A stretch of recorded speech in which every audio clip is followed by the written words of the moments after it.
Hello বন্ধুরা, welcome back to my Rina Ganguly kitchen. আমার চ্যানেলে তোমাদের সবাইকে অনেক অনেক স্বাগত। আজ আমার রেসিপি হচ্ছে চিল্লি ফিশ। চলো দেখাই আমি কী কী নিয়েছি। চিল্লি ফিশ বানানোর জন্য আমি 250 মাছ নিয়ে নিয়েছি, এরকম করে পিস করে নিয়েছি। আর এখানে টমেটো নিয়েছি, পেঁয়াজ, ক্যাপসিকাম, একটা ডিম, কাঁচা লঙ্কা কুচিয়ে নিয়েছি, লঙ্কার গুঁড়ো, নুন, চিনি, হলুদ, soya sauce, chilli sauce, tomato sauce, গোলমরিচ, আর এখানে নিয়েছি অ্যারারুট। এই দিয়ে আমি আজকে বানিয়ে নেব চিল্লি ফিশ। প্রথমে এখানে আমি মাছটা ম্যারিনেট করে নেব। একটা ডিম ফাটিয়ে দিয়ে দিলাম, এরপর দেব নুন, দেব গোলমরিচ গুঁড়ো, দেব লঙ্কার গুঁড়ো, আর দেব অ্যারারুট।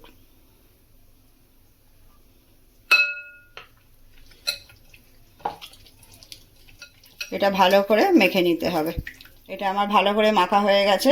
এখানে কড়া চাপিয়ে আমি রিফাইন তেল দিয়ে গরম করে নিয়েছি। এখানে আমি মাছগুলো এক এক করে ভেজে নেব।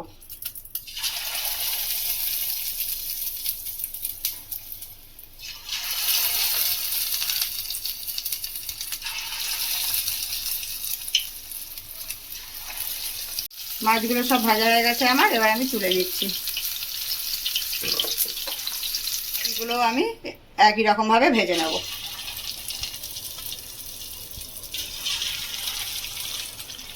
আমার সব মাছগুলো ভাজা হয়ে গেছে। কড়াইতে যে তেলে মাছ ভেজেছি সেই তেলের মধ্যে এগুলোকে এক এক করে দিয়ে দেবো। প্রথমে দেবো ক্যাপসিকাম, তারপর দেবো পেঁয়াজ, আর দেবো লঙ্কা।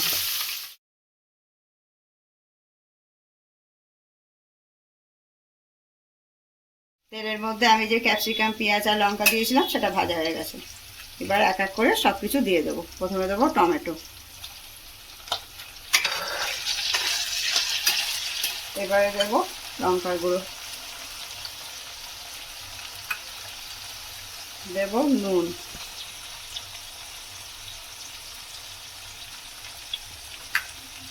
দেব সয়া সস, একটু নাড়তে হবে। এবার দেব টমেটো সস, দেব চিলি সস,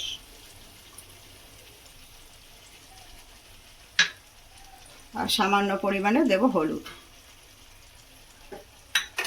এটা 2 মিনিট নেড়ে নিতে হবে। এবার দেব চিনি,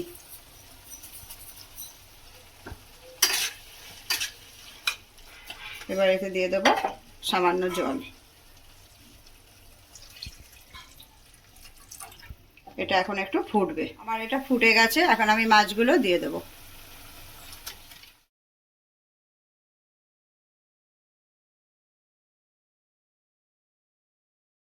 দু মিনিটের জন্য আমি এটা ঢাকা দিয়ে রেখে দেব। 2 মিনিট হয়ে গেছে, আমি চলে এসেছি। ঢাকা খুলে দেখব, এই পজিশনে আছে। আমি 2 চামচ অ্যারারুট জল দিয়ে গুলে রেখেছি, সেইটা দিয়ে দেব।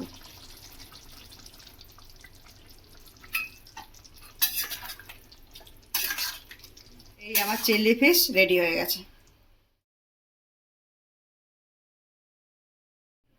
আজকের আমার রেসিপি চিল্লি ফিশ তোমাদের যদি ভালো লাগে তোমরা আমার চ্যানেলটাকে সাবস্ক্রাইব করে দিও। তোমরা সবাই ভালো থেকো। নেক্সট ভিডিওয়ে তোমাদের সঙ্গে আবার আমার দেখা হবে। টাটা।